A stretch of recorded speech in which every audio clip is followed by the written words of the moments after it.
हिरव्या मटारचा सीझन आहे आणि बाजारामध्ये भरपूर प्रमाणात हिरवे मटर यायला सुरुवात झालेली आहे। मस्त असे फ्रेश मऊ असे चविष्ट मस्त असे मटार असतील तर मटार आणि बटाट्याची भाजी बनविणं तर नक्कीच बनतं। अगदी चमचमीत झणझणीत आणि चविष्ट अशी भाजी बनवून तयार होते, जिला तुम्ही पोळी, फुलका, पराठा त्याबरोबरच गरमागरम पुऱ्यांसोबत देखील सर्व करू शकता। तर त्याचकरिता मी आज तुमच्या सर्वांसाठी अगदी सोप्या पद्धतीने चमचमीत आणि झणझणीत अशी बटाटा आणि मटारची चविष्ट अशी भाजी कशी बनवायची ते दाखवणार आहे। तर तुम्ही हा व्हिडिओ स्किप न करता शेवटपर्यंत नक्कीच बघा। जर तुम्ही माझ्या चॅनलवर नवीन असाल तर चॅनलला सबस्क्राइब करा, सोबतच बेल आयकॉनवरही क्लिक करा, कारण अशाच नवनवीन चमचमीत आणि झणझणीत रेसिपी मी तुमच्याकरिता आणत असते, त्याचे नोटिफिकेशन तुम्हाला सर्वात प्रथम मिळतील। सर्वप्रथम आपण बटाटे वाफवून घेऊ। त्याकरिता एका कढईमध्ये मी 1 चमचाभर तेल घेतलंय। 3 मोठ्या आकाराचे बटाटे कापून स्वच्छ धुवून मग घालायचे। बटाट्याच्या मी मोठ्याच फोडी केलेल्या आहेत, तुम्ही पाहू शकता। आता हे बटाटे आपण मीडियम फ्लेमवरती व्यवस्थित असे फ्राय करून घेऊ। हे बटाटे आपल्याला 80% शिजवून घ्यायचे आहेत।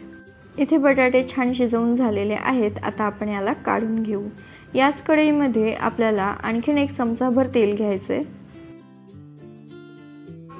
तेल छान तापलं की एक अर्धा चमचा जिरे आपण घालूया।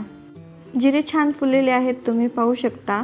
आता यामध्ये एक मध्यम आकाराचा कांदा आपल्याला बारीक चिरून मग घालायचा आहे। हा कांदा देखील आपण लो फ्लेमवरती व्यवस्थित असा परतवून घेऊ। कांदा हलकासा परतत आला की यामध्ये आपल्याला एक अर्धा चमचा आलं आणि लसणाची पेस्ट घालायची आहे। सोबतच एक हिरवी मिरची देखील मी घातलेली आहे। हे देखील आपण फ्राय करून घेऊया। लसूण फ्राय झालं की यामध्ये 2 मध्यम आकाराच्या टोमॅटोची प्युरी आपण घालूया। टोमॅटो घातलं की मीठ तर आवर्जून घालायचं।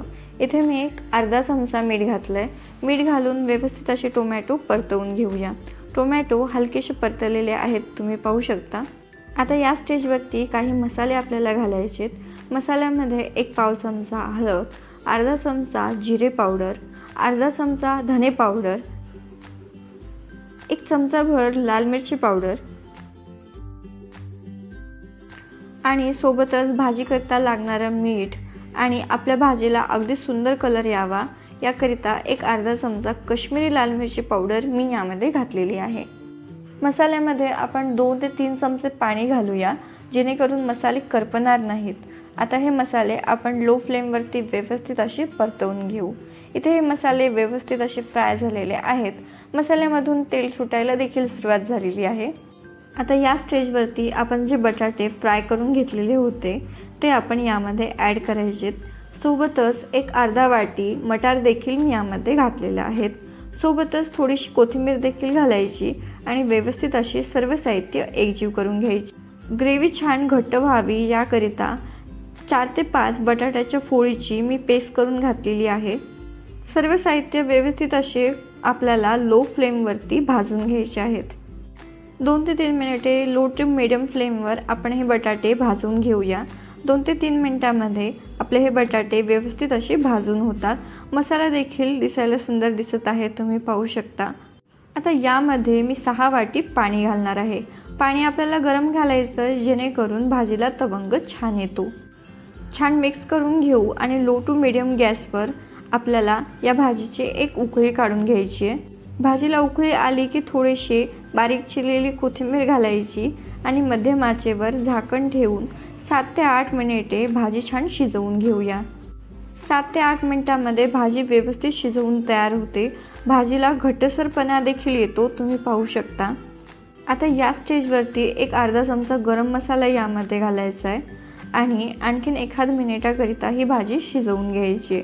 भाजीमध्ये शेवटी गरम मसाला घातल्याने गरम मसाल्याचा फ्लेवर टिकून राहतो। 2 मिनिटांमध्ये इथे ही आपली अतिशय चविष्ट चमचमीत आणि झणझणीत अशी मटार आणि बटाट्याची भाजी बनून तयार आहे। पुरी असो, पराठा असो, लच्छा पराठा असो किंवा साधी पोळी देखील असो, त्याबरोबर ही भाजी अगदी भन्नाट लागते। तर ताज्या मटारचा सीझन आहे, तोपर्यंत ही भाजी एकदा नक्कीच ट्राय करून बघा। कशी झाली कमेंट बॉक्सद्वारे आम्हाला कळवा।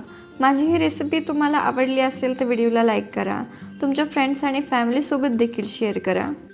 चॅनलवर नवीन असाल तर चॅनलला सबस्क्राईब करा, सोबतच बेल आयकॉनवरही क्लिक करा. लवकरच भेटूया अशाच एका नवीन रेसिपीसोबत.